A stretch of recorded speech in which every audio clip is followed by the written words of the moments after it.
on a tuxedo. I think maybe, Ricochet, if you dressed him up as a penguin, I think that would be the gimmick. I can see him coming out and being dressed like a penguin, can't you? It sounded ridiculous, and as you're saying it, I'm picturing it. I did Chili Willy was on. Chili Willy. This was a special added attraction, a surprise match. Yes. And then the length of it was another surprise. There's another one. It went 20 minutes. We laughed when we previewed the show. We said they'll probably add another match like on the pre-show, and I don't know when they added this, but it wasn't much before that. Ricochet versus Takeshita. For whatever reason we don't know, otherwise than they added it and they gave it 20 minutes or so to percolate. And it was a TV match. Again, and the same thing, they had a long fight on the floor to start out, and referee Aubriette was standing there, muzzled as usual, shaking her head, doing nothing. Same as the crowd, doing nothing. And it was the same shit that everybody but MJF had been doing all night. But, here's the thing.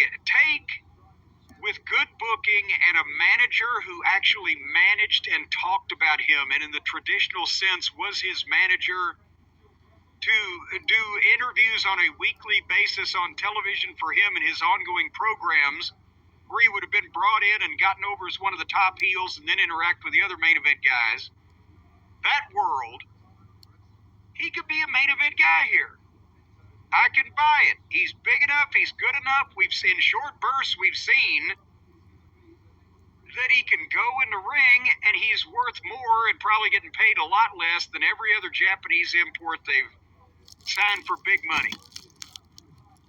So if those parameters that I just mentioned had been met, he's a main event guy. Ricochet is not going to be a main event guy here.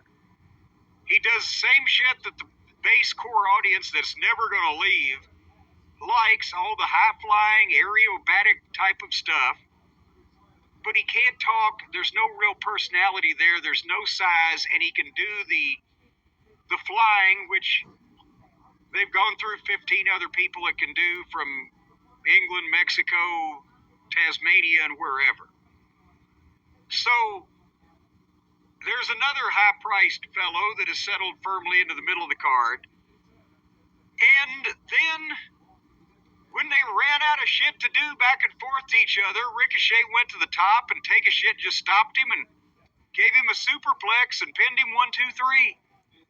So again, another heel just out-wrestled a babyface, didn't cheat, and management didn't interfere. Who does these fucking finishes? But it was the right finish because Takeshita has more upside than Ricochet right now. I don't know, you tell me.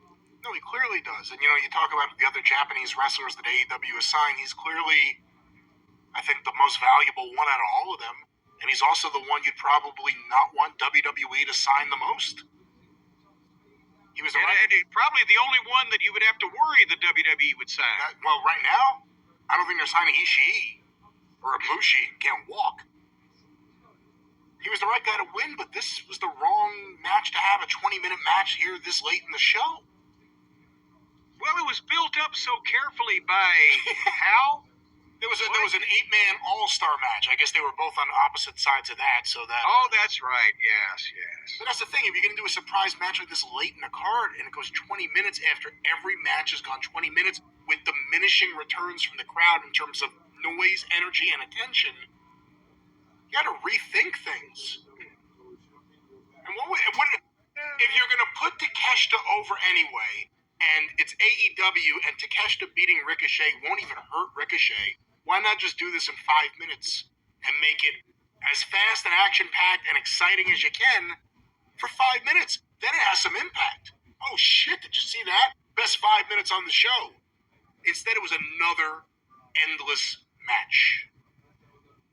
Well, or they could have saved it for TV and had 20 minutes of them on television, where the TV show is not allowed to run for 5.5 hours. PF Chang's, America's #1 one Asian